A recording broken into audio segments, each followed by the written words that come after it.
이제 본문 말씀 봉독하겠습니다. 오늘 우리에게 주시는 하나님의 말씀은 예레미야 13장 1절에서 11절 말씀입니다. 예레미야 13장 1절에서 11절 말씀을 봉독하겠습니다.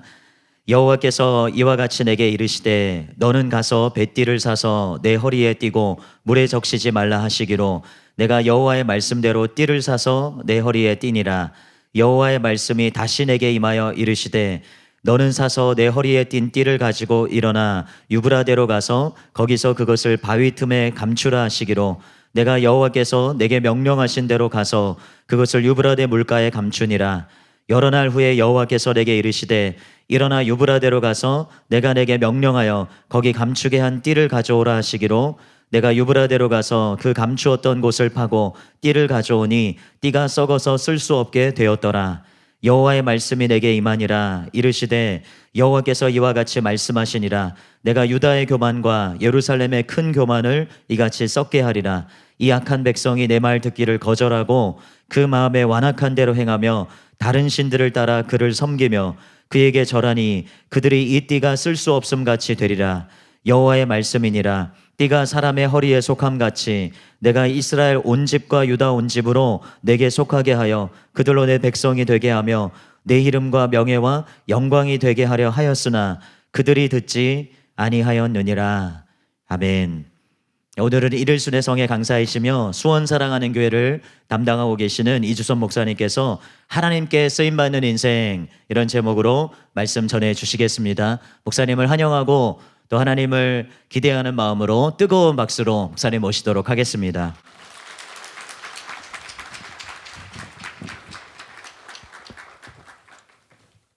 네, 반갑습니다.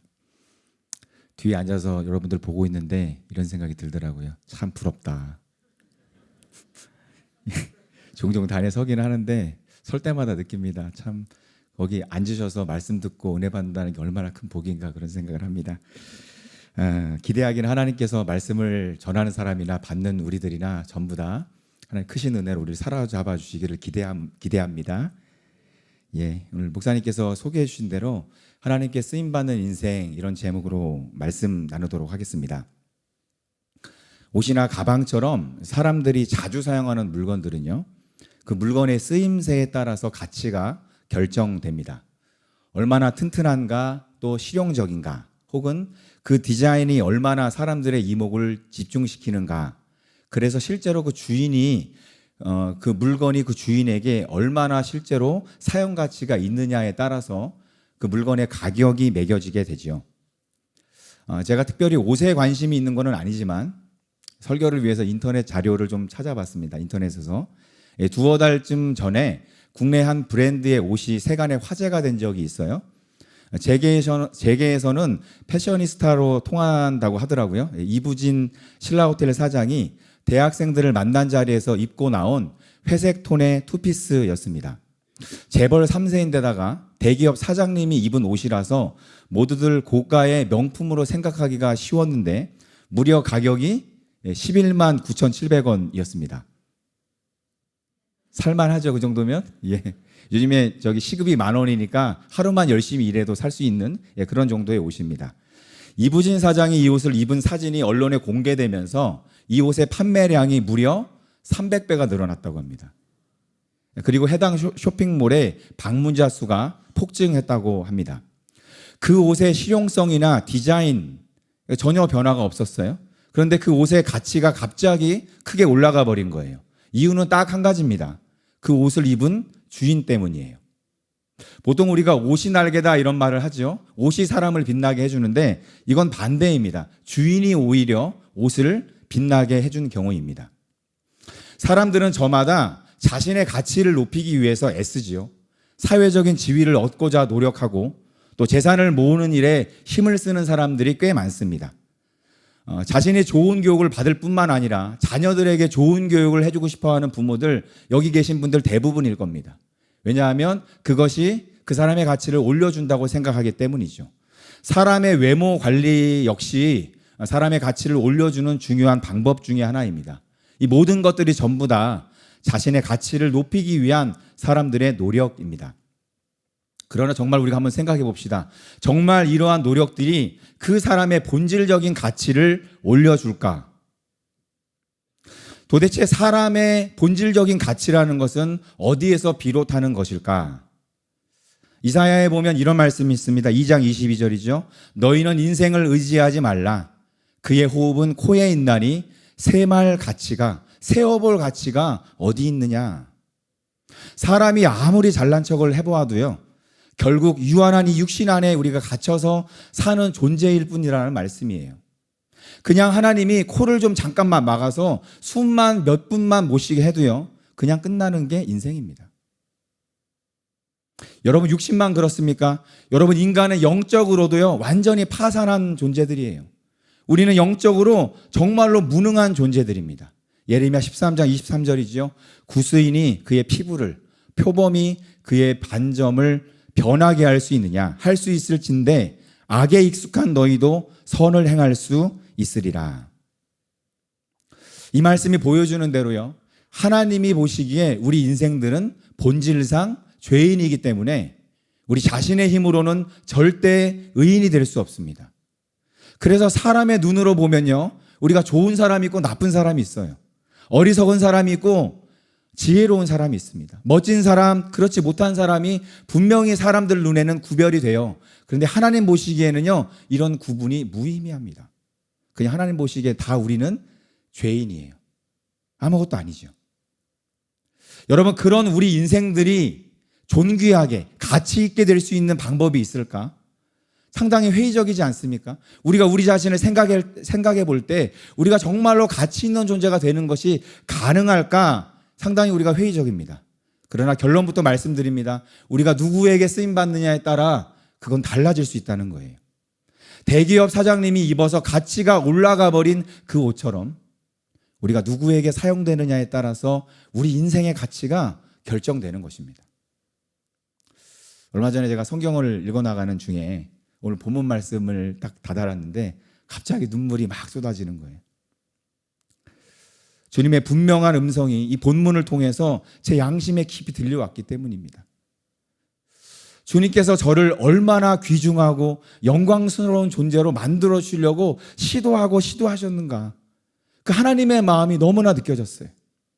그러나 그것에 비해서 제 자신이 얼마나 하나님의 호의를 번번이 거절하면서 살았는가가 제 인생의 파노라마가 이렇게 보여져서 너무 하나님 앞에 죄송한 마음이었습니다.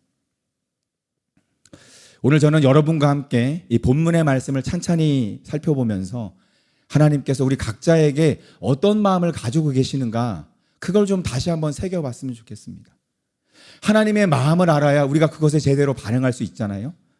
하나님이 어떤 마음으로 여러분들을 보고 계시는가, 우리가 우리를 보는 것과 전혀 다르다는 것이죠. 오늘 본문의 주인공은 아시다시피 선지자 예레미야입니다. 예레미야와 같은 선지자들은요, 주님으로부터 받은 메시지를 선포하는 사람들이죠. 그런데 그들이 주님으로부터 받은 메시지의 형태는 참 다양해요. 주님의 음성을 들을 수도 있고요, 환상을 볼 수도 있고 또 꿈을 꾸는 경우도 있습니다. 그런데 오늘 본문에서는 좀 다른 형태죠. 어떤 상징적인 행위를 통해서 주님께서 그 당시 유다인들에게 어떤 말씀을 하고 계십니다. 내용은 이런 내용이죠. 주님께서 예레미야에게 시장에 가서 배로 만든 띠를 사서 사용해라, 이렇게 명령하십니다. 물론 여기서 말하는 배띠는 우리가 생각하는 그런 허리띠가 아니라 이 허리에서부터 무릎까지 내려오는 일종의 속옷이라고 그러더라고요. 근데 물론 그렇긴 한데 우리가 이해하기 쉽게 하기 위해서 그냥 띠라고 오늘은 제가 말씀드리겠습니다. 그래도 별로 메시지는 차이가 없어서 주님께서 이 띠를 사서 사용하라, 이렇게 말씀하시면서 한 가지 당부사항을 주시지요. 절대로 물에 적시지 말아라. 그 말씀대로 예레미야가 순종하여서 배띠를 사서 잘 사용하고 있었습니다. 근데 며칠이 지나서 주님께서 다시 말씀하시죠. 유브라데 강가에 가서 그 띠를 숨겨둬라. 예레미야 또 순종했어요. 자기가 사용하던 그 띠를 유브라데 강가에 가서 그것을 숨겨두었습니다. 더 이상 이제 사용하지 않았던 거죠. 그리고 또 며칠이 지났어요. 다시 주님께서 말씀하십니다. 띠를 숨긴 곳에 가서 그 띠가 상태가 어떤지 한번 다시 확인해 봐라, 말씀하십니다. 여러분, 결과가 어땠을까요? 한동안 사용되지 못한 채 축축한 강가에 있었던 띠는 썩어서 다시는 사용할 수 없을 정도가 되어버렸습니다. 그리고 비로소 주님의 음성이 들리기 시작해요. 9절로 10절인데요. 우리 같이 한번 읽어보도록 하겠습니다. 시작. 여호와께서 이와 같이 말씀하시니라. 내가 유다의 교만과 예루살렘의 큰 교만을 이같이 썩게 하리라. 이 악한 백성이 내 말 듣기를 거절하고 그 마음에 완악한 대로 행하며 다른 신들을 따라 그를 섬기며 그에게 절하니 그들이 이 띠가 쓸 수 없음 같이 되리라. 아멘. 하나님의 엄중한 경고의 말씀입니다. 하나님 앞에서 교만했던 유다 사람들을 이 썩어버린 띠처럼 만들어 버리시겠다, 그런 말씀이에요. 여러분, 왜 하나님께서 이토록 무서운 경고의 말씀을 하셨을까요? 그들이 하나님 말씀 듣기를 거절하고 다른 신들을 섬겼기 때문이다. 본문이 그렇게 말해요. 그리고 안타까운 주님의 말씀이 이어집니다. 11절입니다. 여호와의 말씀이니라. 띠가 사람의 허리에 속함 같이 내가 이스라엘 온 집과 유다 온 집으로 내게 속하게 하여 그들로 내 백성이 되게 하며 내 이름과 명예와 영광이 되게 하려 하였으나 그들이 듣지 아니하였느니라. 사람이 허리띠를 자기 몸에 가까이 메고 다니는 것처럼 하나님께서 유다 백성들을 가까이 하여서 그들을 통해 하나님의 이름, 그분의 명예, 영광을 온 세계의 세상에 나타내려고 하셨습니다. 이게 하나님의 의도, 목적이었어요. 그러나 그들이 하나님께 쓰임받을 수 없을 정도로 썩어버려서 그렇게 하실 수 없었다. 여러분, 하나님의 안타까운 마음이 느껴지지 않으십니까? 본문의 말씀은 물론 바벨론에게 멸망당하기 직전에 유다 백성들에게 주신 경고의 말씀입니다. 그래서 그 본질에 있어서, 그러나 그 본질에 있어서 모든 인생들에게 해당되는 말씀이기도 해요. 여러분, 인생은 딱 두 가지뿐이지요. 하나님께 쓰임받는 인생, 하나님과 무관하게 방치된 인생, 둘밖에 없어요. 여러분은 어느 쪽이십니까? 여러분 어느 쪽이세요? 또 여러분들은 어떤 삶을 살기를 원하십니까? 오늘 제가 본문 말씀을 소개해드렸는데 여러분이 본문 말씀을 듣는 중에 어떤 주님의 음성을 여러분 들으셨는지 궁금합니다.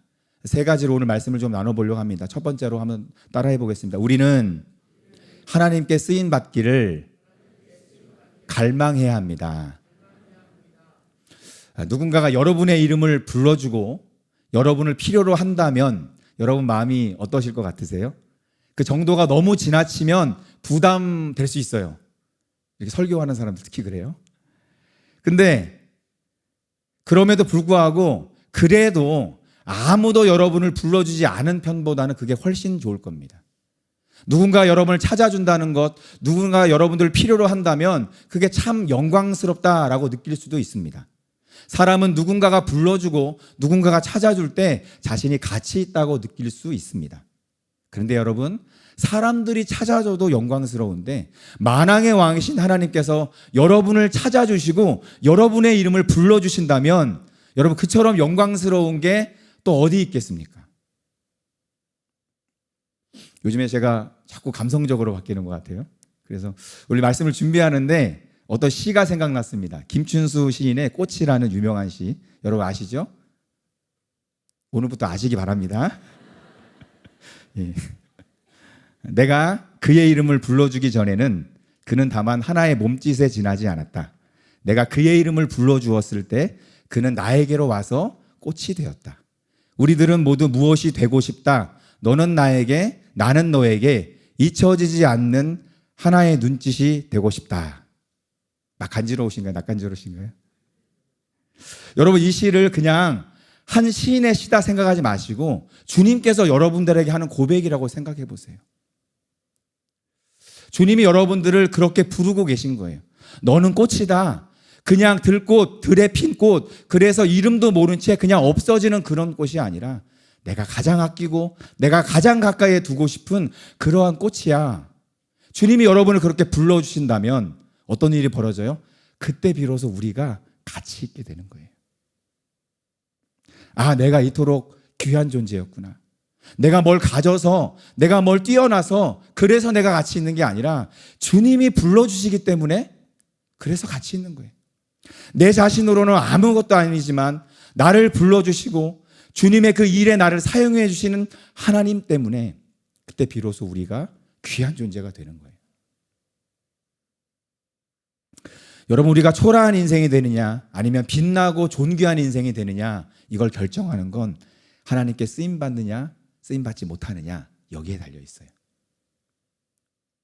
우리가 아무리 좋은 자질을 가지고 좋은 조건이 인간적으로 있다고 하더라도요, 하나님과 무관하고 하나님의 은혜에서 벗어난 자리에 내가 있다면 우리의 인생은 해를 더할수록, 날이 더할수록 그 사람의 인생은 참 초라해질 수밖에 없습니다. 그러나 하나님께서 그를 매번 찾아주신다면, 하나님께서 그와 함께 하시다는 증거가 시간이 갈수록 나타난다면 그 사람은 빛이 나는 거예요. 그 사람이 영광스러워지는 것입니다. 예레미야가 시장에서 구입한 이 배로 만든 띠는 그 자체로는 아무런 변화를 경험하지 못합니다. 그러나 그 띠가 주인의 허리에 둘렸을 때 갑자기 그 가치가 달라지는 거예요. 그 주인이 영광스러운 만큼 그 띠도 영광스러워지는 것이죠. 그러나 반대로 유브라데 강가에 방치되었을 때 그 띠는 더 이상 아무런 가치를 가지지 못하게 됩니다. 그 띠는 낡아서 닳아질 때까지 주인과 함께 어디를 가나 쓰임받는 물건이 될 수도 있고요, 반대로 주인의 눈밖에 나서 알 수 없는 곳에서 방치된 채로 그냥 썩어 없어질 수도 있는 것입니다. 여러분들 중에는 그렇게 생각하실 수도 있어요. 야, 내가 꼭 하나님께 쓰임 받아야 되나? 그냥 하나님 이렇게 믿고 이렇게 좋은 교회 다니면서 하나님의 은혜를 받으며 하나님 주시는 그 복을 내가 누리면서 평범하게 신앙생활을 하는 것도 너무 좋다. 제가 참 많이 생각했던 생각이에요. 이 말을 안 하려고 그랬는데. 예. 근데 그런 생각이 있을 때 주님께 쓰임받는 거에 그렇게 목말라 하지 않더라고요. 하나님 써주시면 좋지만 그렇게 내가 애타게 그 사명을 내가 감당하고 싶다, 이런 생각을 못하게 됩니다. 그리고 이런 생각은 대개의 경우 그 자신을 하나님께서 부르신 그 자리에서 벗어나게 만듭니다. 근데 여러분, 정말로 그래도 됩니까? 하나님 우리를 불러주셨는데 그 부르신 자리를 우리가 떠나도 괜찮겠습니까? 그렇지가 않아요. 하나님께서 자신을 불러서 귀하게 사용해 주시는 것이 자신에게 있어서 얼마나 중요한가를 절실히 알았던 사도 바울이 이렇게 고백합니다. 고린도전서인데요, 9장. 내가 복음을 전할지라도 자랑할 것이 없음은 내가 부득불 할 일임이라. 만일 복음을 전하지 아니하면 내게 화가 있을 것이로다. 내가 내 자의로 이것을 행하면 상을 얻으려니와 내가 자의로 아니한다 할지라도 나는 사명을 받았노라. 그리고 사도 바울은 그 자신을 불러주신 하나님의 부르심을 감당하기 위해서 자신의 모든 것을 걸었습니다. 사랑하는 여러분, 여러분 안에 하나님께 쓰임받고자 하는 갈망이 있기를 예수님의 이름으로 축원합니다. 그냥 내가 뭔가가 되기 위해서가 아닙니다. 하나님이 그렇게 하고 싶어 하세요. 여러분 스스로 느낄 때, 아, 나는 여태까지 하나님과 무관한 삶을 살았어. 하나님의 계획, 나 그런 거 모르겠어. 나는 완전히 방치된 채로, 하나님께 방치된 채로, 망가진 채로 내 인생을 나는 살고 있어. 이렇게 느끼는 분이 있을 수도 있습니다. 근데 여러분, 아니에요. 하나님 언제나 마음을 여시고 여러분을 기다리고 계십니다. 내가 너를 쓰고 싶다. 내가 너를 이용하는 게 아니라 내가 너를 사용하고 싶다.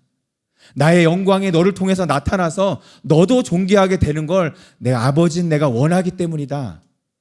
이게 하나님 아버지의 마음이에요. 하나님, 내 인생 이대로 방치하지 마시고 나를 하나님의 가장 가까운 곳으로 불러서 나를 가장 귀중하게 사용하여 주옵소서. 여러분, 이게 우리의 갈망이 되어야 될 줄로 믿습니다. 그럼 여러분, 시간이 가면 갈수록 여러분, 오늘보다 여러분이 마지막 하나님 앞에 가는 그날 여러분의 얼굴에서 하나님의 영광이 더 드러나게 될 줄로 믿습니다. 두 번째로요, 한번 따라해 보겠습니다. 우리 안에 스며드는 세속의 즐거움을 경계하십시오. 우리가 하나님께 쓰임 받아야 되는 이유는 방금 말씀드렸듯이 그것이 인생으로서 가장 영광스럽고 가치 있는 일이기 때문입니다. 그러나 이것이 이유의 전부는 아닙니다. 우리가 만약 하나님께 쓰임 받지 못한다면 우리는 하나님이 아닌 이 세상 신에게 이용당하는 삶을 살게 될 것이기 때문입니다.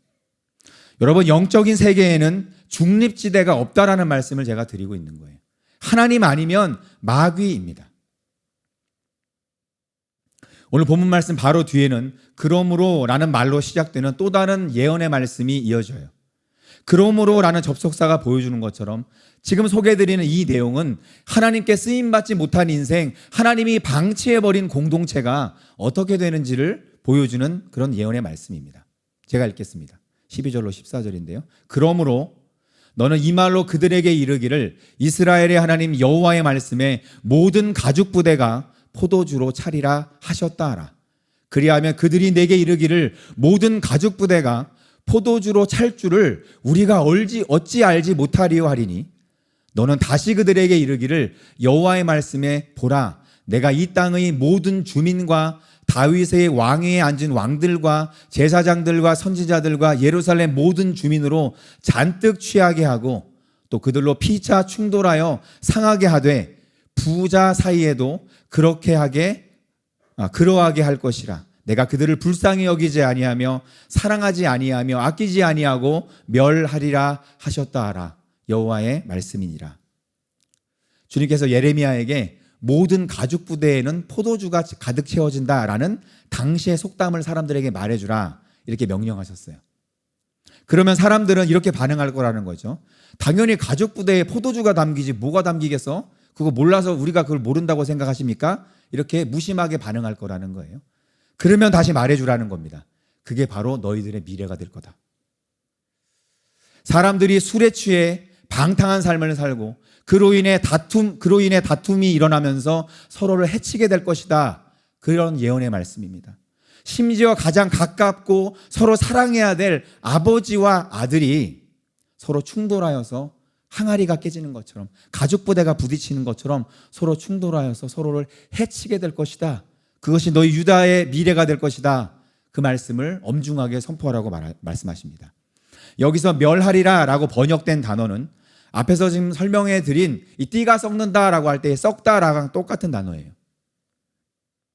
마치 방치된 뱃띠가 썩어버리는 것처럼 하나님께서 방치해버린 유다 민족은 방탕과 다툼으로 멸망을 당하게 될 것이다 라는 예언의 말씀입니다. 여러분 로마서 1장에 보면 사람이 그 마음에 하나님 두기를 싫어했을 때 어떤 일이 벌어지는지가 상세하게 나와 있어요. 그냥 감정적으로 하나님 두기를 싫어했다. 우리는 거기서 끝나는 줄로 아는데 그 뒤에 무시무시한 일들이 일어나요. 제가 한번 읽어보겠습니다. 또한 그들이 마음에 하나님 두기를 싫어하매 그냥 마음에 하나님 두기를 싫어한 거예요. 그런데 거기서 끝난 게 아니라 하나님께서 그들을 그 상실한 마음대로 내버려 두사 합당하지 못한 일을 하게 하셨으니 곧 모든 불의, 추악, 탐욕, 악의가 가득한 자요 시기살인, 분쟁, 사기, 악독이 가득한 자요 수군수군하는 자요 비방하는 자요 하나님께서 미워하시는 자요 능욕하는 자요 교만한 자요 자랑하는 자요 악을 도모하는 자요 부모를 거역하는 자요 우매한 자요 배악한 자요 무정한 자요 무자비한 자라. 여러분 하나님을 그 마음에 두지 않고 살아가는 게 이렇게 위험한 일입니다. 세상에서 벌어지는 온갖 나쁜 일들 그게 바로 하나님을 그 마음에 두기를 원하지 않는 그 사람들을 통해서 이 땅에 다 벌어지는 일들이에요. 여러분 그런 사람들이 모인 나라 어떻게 되겠습니까? 여러분 우리의 가정과 사회에 분열과 다툼이 심해지는 이유 그것은 하나님이 함께하지 않으시기 때문입니다. 사람들은 화합을 해보려고 하고요 타협을 해보려고 애를 씁니다. 그렇지만 결국은 뭐라고 말해요? 야, 더 이상 안 되겠다. 그냥 갈라서자. 그리고 포기해버립니다. 분열되고 파괴되어 버리는 거예요. 왜 그렇죠? 하나님께서 하나님의 일에 그들을 사용하지 않으시니까 그 마음에 사단이 주는 생각이 들어가고 사단이 시키는 일을 그들이 하기 때문이에요. 여러분 아시죠? 사단은 죽이고 빼앗고 멸망시키는 존재입니다. 당연히 어떤 일이 벌어지겠어요? 분열과 다툼이 그곳에서 일어나는 것입니다. 그러나 반대로 우리가 하나님께 쓰임받을 때, 우리가 하나님이 원하시는 자리에 서 있고 하나님의 일에 동참하게 될 때 어떤 은혜가 부어집니까? 하나님의 생각과 하나님의 마음이, 하나님의 은총이 우리의 마음에 가득 부어집니다. 다투는 게 아니에요. 우리의 생각과 마음이 점점점 하나가 될 수밖에 없어요. 나의 뜻을 주장하는 사람들이 점점 사라집니다. 그리고 하나님의 뜻 안에서 하나 되는 역사가 일어나는 거예요. 당연히 서로를 사랑하는 마음, 서로를 이해하는 마음, 그 마음이 커져가서 시간이 갈수록 우리 자신은 물론이고 우리가 함께한 곳이 영광스럽게 변하게 되는 것입니다. 여러분, 왜 많은 사람들이 사랑하는 교회에 와서, 지난 우리 특별기도회 때도 박세훈 목사님이 자기 친구 이야기를 하시는데, 왜 사랑하는 교회에 오시는 많은 분들이 충격을 받으시고 이 예배에 와서 예배를 드리고 사역을 받으면서 사랑을 느끼고 행복하다라고 고백을 하는 줄 아세요? 그건 하나님이 우리 교회를 사용하시기 때문이에요.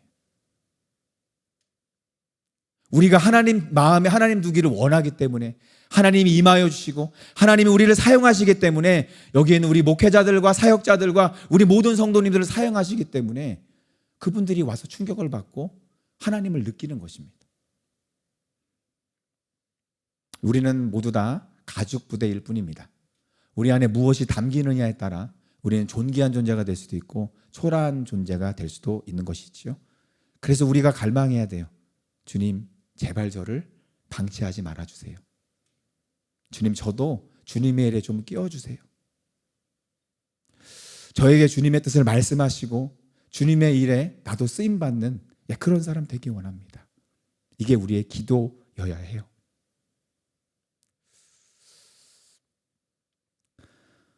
그러기 위해서 우리가 주의해야 되는 것이 있다면 세상의 즐거움입니다. 왜 사람들이 하나님을 그 마음에 두지 않으려고 할까요? 다른 것을 그 마음에 품기 때문입니다. 하나님께서 예레미야에게 배띠를 사라고 하신 후에 한 가지 주의사항을 주시죠. 그것을 절대로 물에 적시지 말아라. 왜일까요? 확언할 수는 없습니다만 결국 이 띠가 습기가 많은 강가에 버려졌고 그 결과 썩어졌다라는 점을 생각해 볼 때 여기서의 물은 하나님의 백성으로 하여금 부패하게 만드는 그 무엇이다라고 생각해 볼 수 있을 거예요. 하나님께서 자신의 백성들을 사용하시기 위해서 반드시 요구하는 것이 있습니다. 그들의 마음과 삶이 거룩해야 돼요.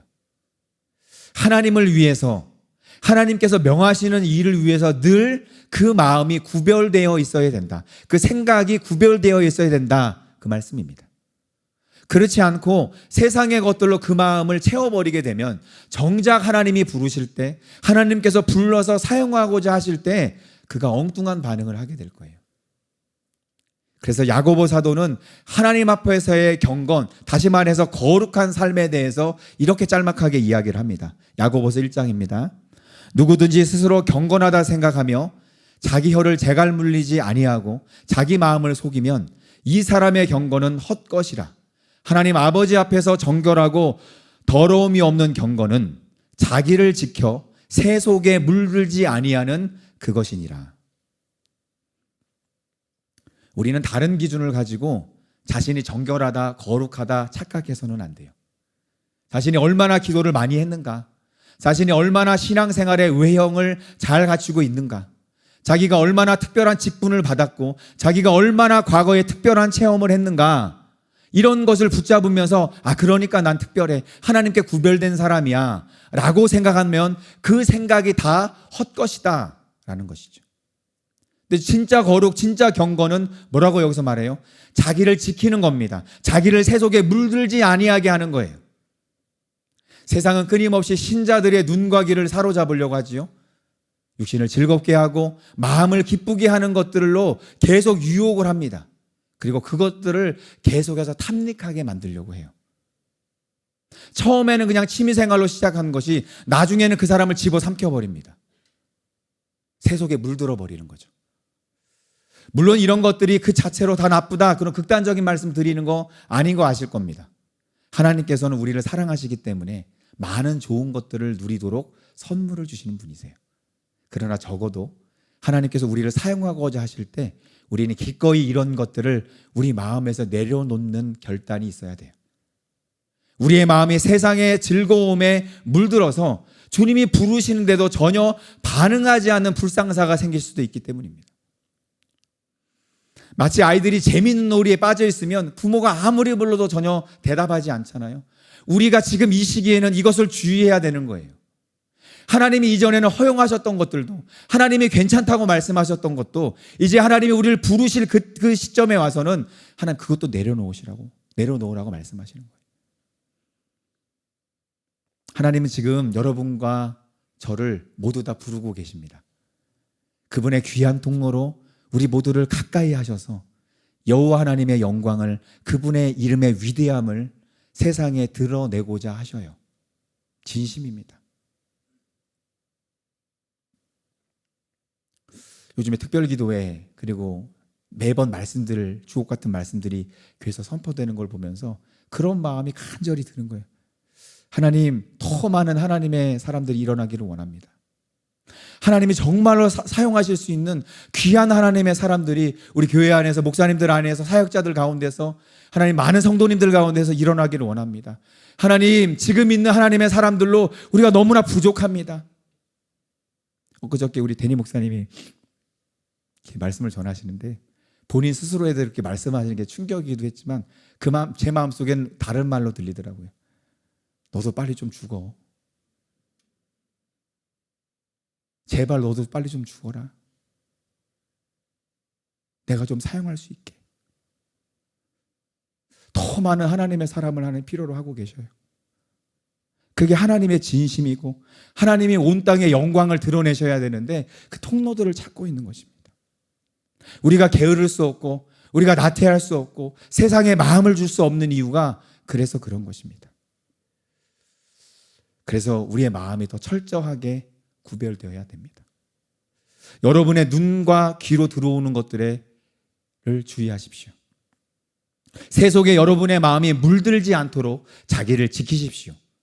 그러면 하나님께서 여러분과 저를 가장 존귀하게 사용해 주실 줄로 믿습니다.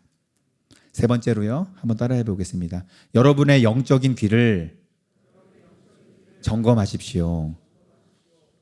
이 세상에 수많은 사람들이 살아가지만 그 중에서 하나님께 쓰임받는 영광을 누리는 사람은 그렇게 많지 않습니다.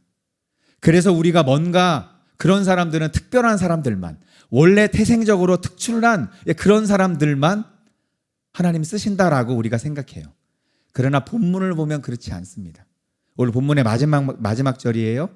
여호와의 말씀이니라 띠가 사람의 허리에 속한 같이 내가 이스라엘 온 집과 유다 온 집으로 내게 속하게 하여 내 이름과 명예와 영광이 되게 하려 하였으나, 하나님께서 자신의 영광을 드러내기 위해 사용하겠다라고 한 대상은 이스라엘 백성 전체였어요.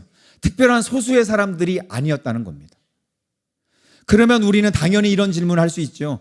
그러면 하나님 그들을 사용하시면 되지 도대체 왜 자신의 백성들을 이렇게 방치하셨습니까?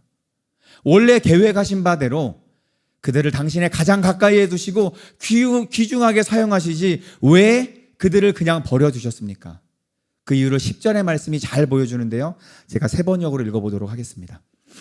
이 악한 백성은 나의 말 듣는 것을 거부하고 자기들의 마음에서 나오는 고집대로 살아가고 다른 신들을 쫓아가서 그것들을 섬기며 경배함으로 이제 이 백성은 전혀 쓸모가 없는 이 띠와 같이 되고 말 것이다.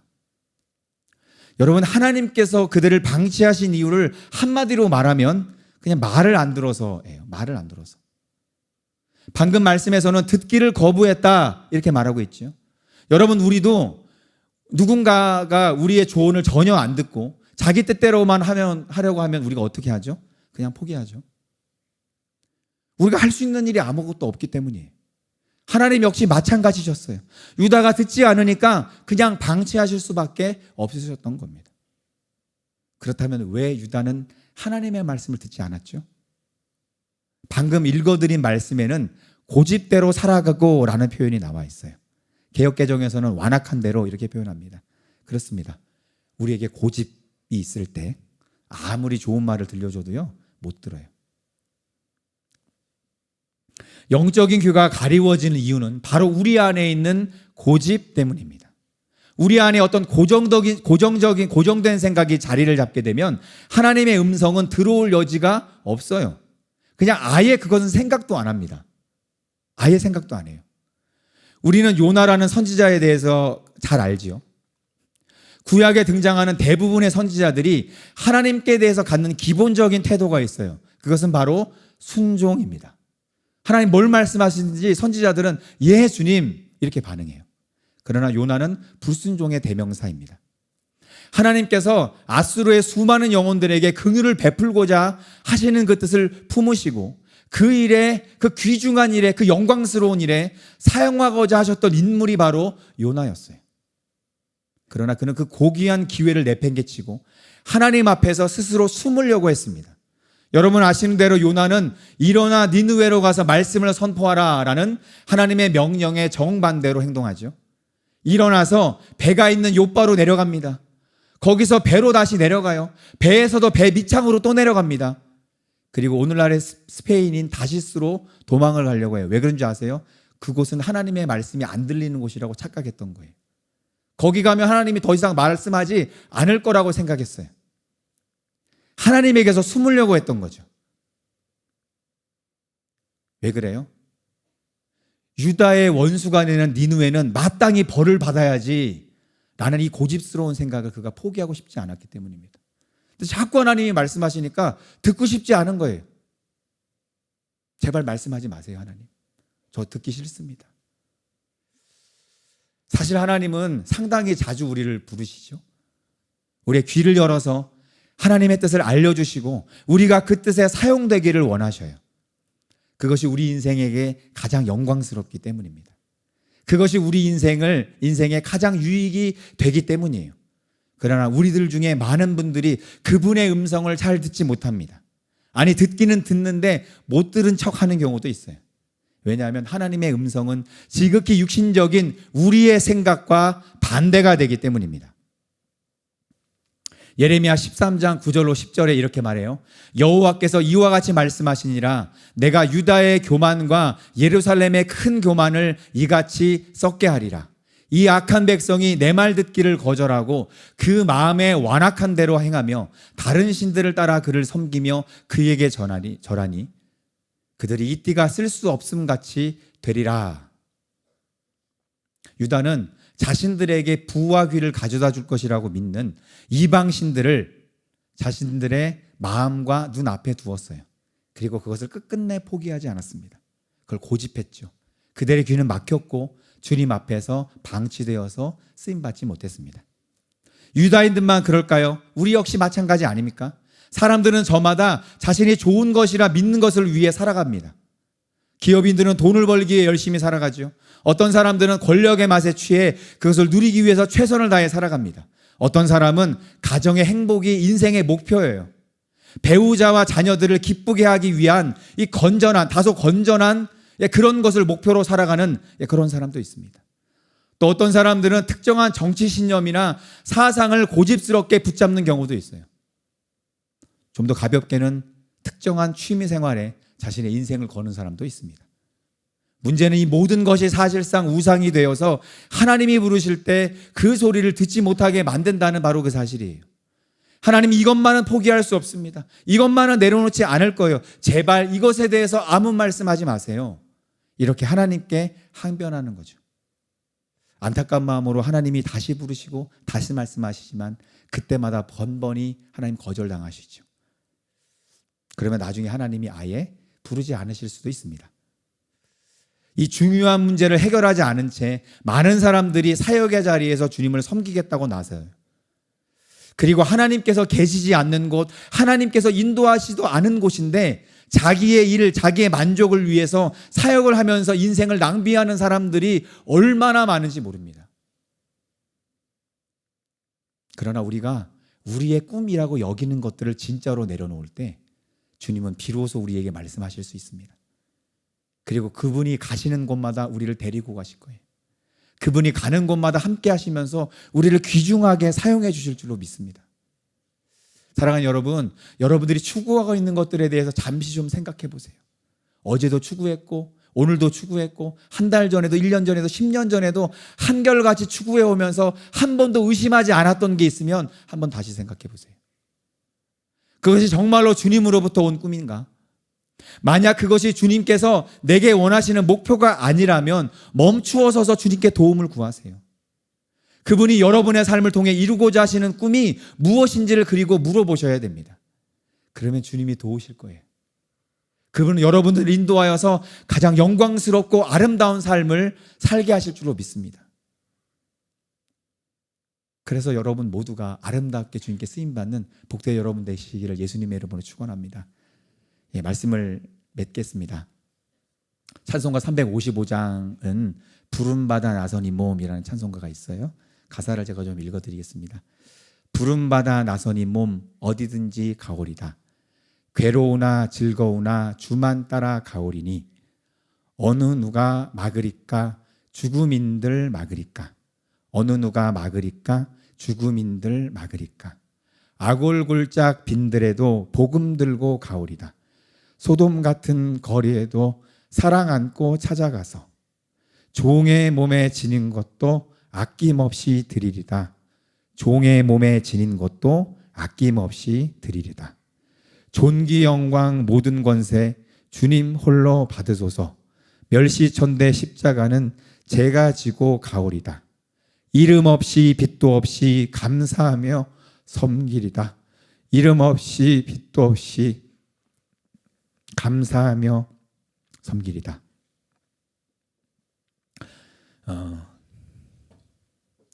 하나님께 쓰임받는 사람의 마음가짐이 구체적으로 어떠해야 되는지를 보여주는 찬송가 가사입니다. 젊은 시절 교회에서 이 찬송가를 종종 부를 때마다 이 가사에 제가 지금처럼 감정이입이 되어서 눈물을 참 많이 흘렸었어요. 아마 많은 분들이 저와 같은 경험을 하셨을 겁니다. 그런데 신앙생활을 계속 해나가다 보니까 은혜스럽게 결단하면서 이 찬송을 부르는 거하고 실제로 하나님께서 나를 사용하고자 하시는 그 자리로 부르실 때 내가 보이는 반응이 꼭 같은 것은 아니었다는 것을 제가 알게 되었어요. 겉으로 보면 주님께 쓰임받는 것이 죽는 것처럼 보이기 때문이었습니다. 제가 생각했던 거랑 많이 달랐어요. 그러나 오늘 말씀에서 나눈 것처럼 인생에서 가장 영광스러운 것은 하나님께서 우리를 사용하시는 것입니다. 하나님은 우리를 소모하려고 하시는 게 아닌데 우리가 볼 때는 내가 소모되는 것처럼 보여요. 그래서 피하고 싶은 거죠. 그러나 하나님은 우리를 사용하심으로 가장 영광스럽게 만들어주기 원하시는 그 진실된 마음이 있습니다. 우리가 포기되지 않을 때 하나님의 것으로 채울 수 없기 때문에 이 과정을 통과하지 않을 수가 없는 거예요. 저는 지금 이 순간도 하나님의 이 일이 진행되고 있다고 믿습니다. 그것은 다른 게 아닙니다. 지금 우리 사랑하는 교회를 통해서 매 순간 보배와 같은 말씀을 하실 때마다 하나님 뭔가 하나하나를 지금 하고 계세요. 또 오늘도 마찬가지 하나님 한 가지 일을 하기를 원하십니다. 부름받아 나선 이 몸, 이 찬송을 은혜스럽게 부르는 우리와 실제로 주님이 부르실 때 우리가 보이는 반응이 똑같아지도록 하나님 지금 역사하고 계신 거예요. 그것은 우리의 모든 고집이 내려지는 것이죠. 우리 안에 세상을 사랑하는 마음이 내려지게 하는 바로 그것입니다. 내 자신의 뜻보다 하나님의 뜻이 더 온전하다는 것을 진심으로 알고 기꺼이 그 뜻에 내 자신을 순복시키는 사람이 되게 하는 거. 그거 지금 주님이 하고 계신 거예요. 요한복음 마지막 장에는 다음과 같은 예언의 말씀이 예수님이 주신 예언의 말씀이 있습니다. 베드로를 향해서 주님이 주신 말씀이지요. 내가 진실로 내게 이르노니 내가 젊어서는 스스로 띠띠고 원하는 곳으로 다녔거니와 늙어서는 내 팔을 벌리리니 남이 내게 띠띠우고 원하지 아니하는 곳으로 데려가리라. 이 말씀을 하시고 베드로에게 이르시되 나를 따르라 하시니 한 번의 그물질로 배가 가라앉을 정도로 잡히는 물고기를 보면서 베드로는 예수님의 영광에 압도되었습니다. 주님 나를 떠나서서 나는 죄인입니다 고백했어요. 그때 주님은 그에게 나를 따라와라 말씀하셨어요. 그래서 그는 영문도 모른 채 주님을 따라갔습니다. 주님을 따르면서 그의 안에 확신이 생겼어요. 아, 나는 이분을 위해서라면 뭐든지 할 거야. 내 목숨도 아깝지 않아. 그리고 주님이 돌아가신다는 소식에 모두가 부인할지라도 나는 주님을 부인하지 않겠습니다. 고백했어요. 그러나 막상 십자가가 자기 눈앞에 보였을 때 그는 주님을 저주하면서 부인하고 주님을 부인하는 자신을 발견했습니다. 그가 얼마나 절망적이었을까. 그런데 여러분, 이거는 신앙생활하는 사람이면 누구나 다 겪어야 될 과정이더라고요. 피할 수가 없어요. 외통수. 이 길을 따라가야 돼요. 그런데 그런 베드로를 주님이 찾아오셨어요. 그리고 말씀하세요. 네 자리를 떠나지 말고 내 어린 양을 먹여라. 3번이나 당부하시죠. 그리고 그가 처음 주님을 만나셨을 때 하셨던 말씀을 또 하십니다. 나를 따르라. 처음에도 지금도 여전히 너는 나를 따라와야 돼. 나는 여전히 너를 사용해서 나의 영광과 명예를 이 세상에 나타내기를 원한다. 여전히 내 안에 내 스스로 띠띠고 내가 원하는 곳으로 가고자 하는 어리석은 마음이 남아있는 거 나도 알아. 그러나 결국 나를 따라오는 너를 내가 바꿔줄 거야. 내가 아니라 내가 원하는 곳으로 내가 나아가게 될 거야. 이게 바로 주님의 예언이자 주님의 의지이기도 합니다. 여러분, 나는 아닙니다. 그렇게 말씀하지 마세요. 하나님은 이 자리에 있는 우리 모두를 다 부르고 계신 거예요. 이스라엘 모든 백성을 불러서 자신의 영광을 드러내기 원하셨던 하나님께서 이 자리에 있는 우리 모두를 동일하게 부르십니다. 우리가 쓰임받는 장소는 다 다를 수 있어요. 어떤 이는 주님의 허리에, 어떤 이는 주님의 몸에 붙어 있습니다. 어떤 이는 주님의 발에 신발처럼 사용될 수 있어요. 또 어떤 이는 주님의 눈과 귀가 될 수도 있습니다. 그러나 주님이 우리를 어떻게 사용하시든지 간에 우리가 준비해야 될 것은 다 똑같아요. 나를 내려놓는 일입니다. 그러면 우리가 헤아릴 수 없는 영광스러운 마지막을 우리가 맞이하게 될 줄로 믿습니다. 가장 영광스러운 자리에서 주님과 함께 영혼을 섬기는 저와 여러분 되시기를 예수님의 이름으로 축원합니다. 우리가 이 시간 같이 시간이 오면 같지만 같이 기도하면서 주님 앞에 나아가겠습니다.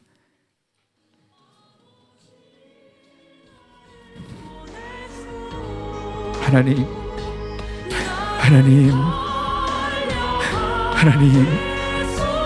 나의 과거의 시간을 아시는 하나님 아버지, 하나님, 나에게서 무엇을 발견하기 원하시고 무엇을 찾기를 원하셨습니까? 하나님, 나의 안에 있는 고집을 보시고 내 안에 여전히 살아있는 내 자신을 보면서 안타까운 마음으로 내가 너를 쓰고 싶다, 내가 너를 사용하고 싶다, 저기 죽어가는 수많은 영혼들이 보이지 않느냐, 내가 너를 사용하여서 나의 존귀한 그릇으로, 나의 귀중한 그릇으로 사용하여서 이 땅을 나와 함께 거닐며 수많은 영혼을 구원하고 나는 싶다. 그래서 내가 너가 태어날 때부터 너의 모든 삶에 관여하며 너의 모든 것을 이끌어왔다는 것을 어찌 모르느냐. 주님, 안타까운 마음으로 우리를 부르고 계십니다. 하나님, 이제는 하나님 앞에 반응하는 자들 되기를 원합니다. 하나님, 우리를 부르시는 하나님 앞에 이제는 반응하는 자들이 되기를 원합니다. 하나님, 아니라고 말했던 순간, 하나님, 나는 아니라고 말했던 순간, 하나님, 그 순간을 비추어 주시옵소서. 내 안에 무엇이 있는가, 내 안에 무엇이 숨어 있는가. 하나님, 고집스럽게 하나님 앞에 항변했던, 하나님 앞에 고개를 돌렸던 내 자신을 봅니다. 주님, 이 시간 은혜를 베풀어 주시옵소서. 주님, 이 시간 은혜를 베풀어 주시옵소서. 주님, 여전히 나의 안에는 내 스스로 띠를 띠고 내가 원하는 것으로 주님 나아가고자 하는 마음이 있습니다. 하나님, 여전히 나에게 그러한 마음이 있습니다. 그러나 주님, 그럼에도 불구하고 나를 불쌍히 여겨서 나를 따르라 말씀하신 주님의 이 한 말씀만 나는 붙잡습니다. 주님, 나는 주님을 따르겠습니다. 내가 어떠한 상태에 있는지 나는 주님만 따르겠습니다. 주님, 나를 변화시켜 주시옵소서. 주님 나를 변화시키시옵소서. 내가 알지 못하는 나를 발견하게 하시고 나를 내려놓지 못하게 하는 그 모든 것에서 주님 내가 자유한 자가 될 수 있도록 주님 은혜를 베풀어 주시옵소서.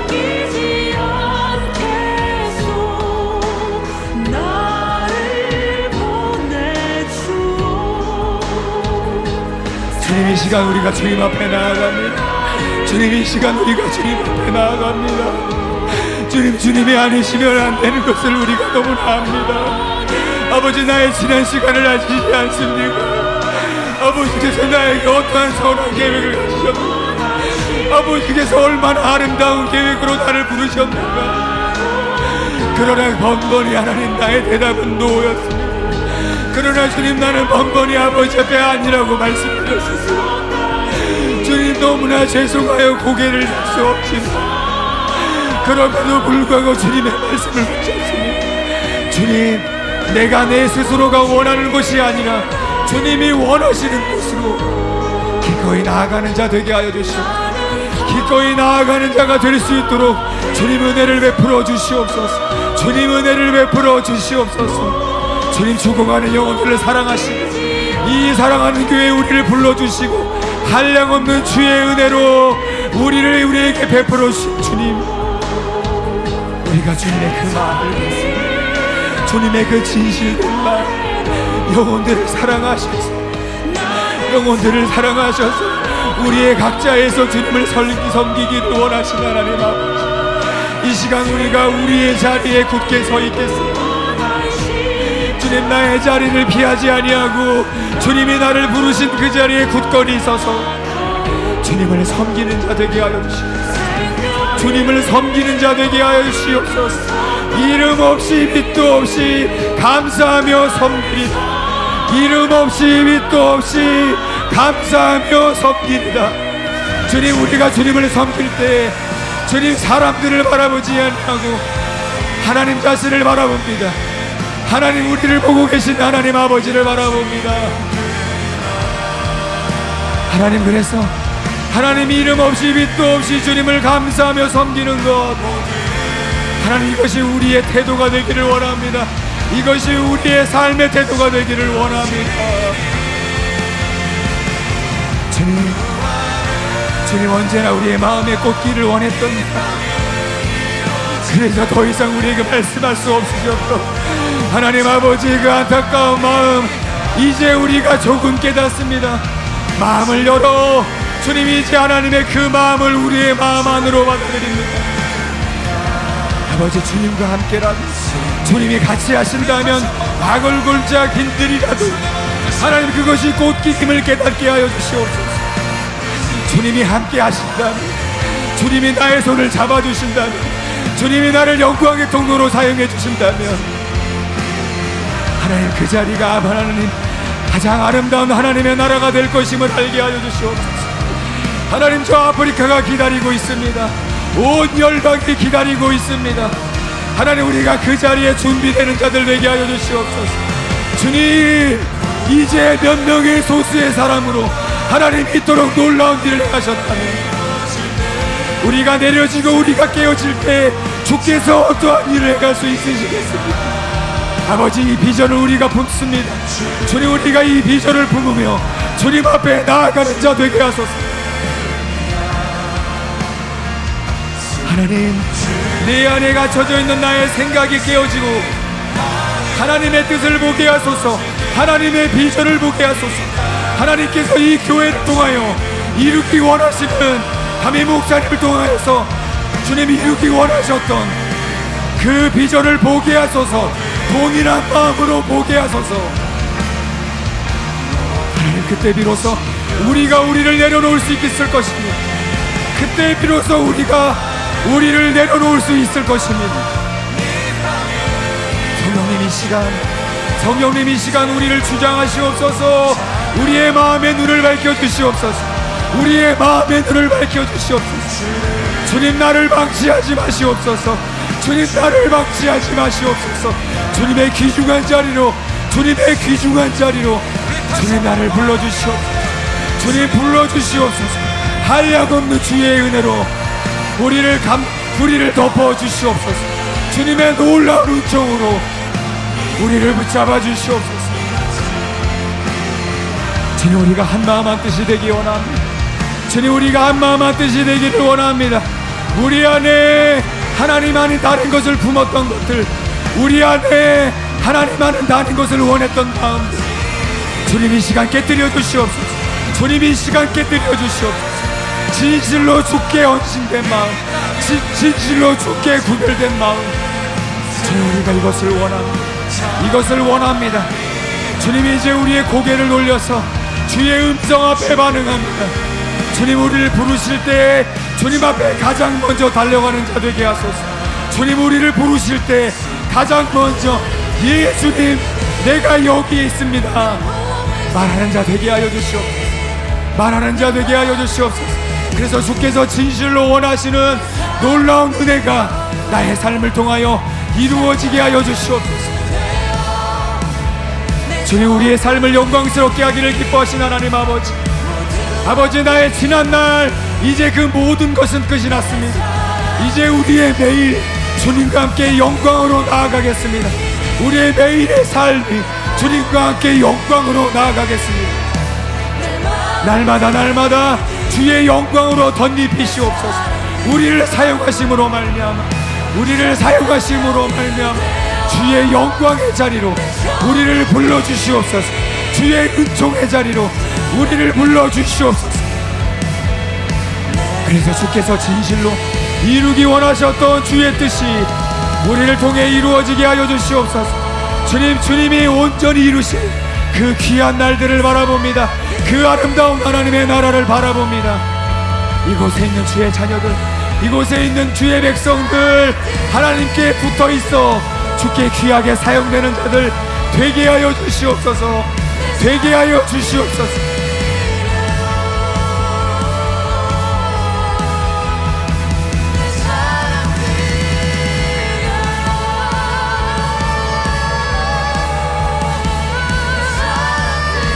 선하신 하나님 아버지, 선하신 하나님 아버지, 우리를 진실로 사랑하시고 우리에게 진실로 하나님의 은혜를 베풀기를 원하신 하나님 아버지, 이제는 주님 앞에 숨어 피하는 자가 아니라 주님 앞에 나아가는 자 되기를 원합니다. 간절히 구합니다. 주님, 매 순간 주께서 이루고자 하시는 일들이 내 안에서 이루어질 수 있도록 주님, 우리가 진심으로 주님 앞에 나아갑니다. 주님, 우리에게 허락하신 그 아름다운 시간표대로 우리가 주님을 쫓아가겠습니다. 주님을 기꺼이 쫓아가겠습니다. 그래서 주님께서 이루고자 하시는 그 아름다운 뜻들이 나의 평생에 이루어질 수 있도록 주님 역사하여 주시옵소서. 주님 은혜를 베풀어 주시옵소서. 주님 감사를 드립니다. 모든 말씀 예수님의 이름으로 기도드립니다.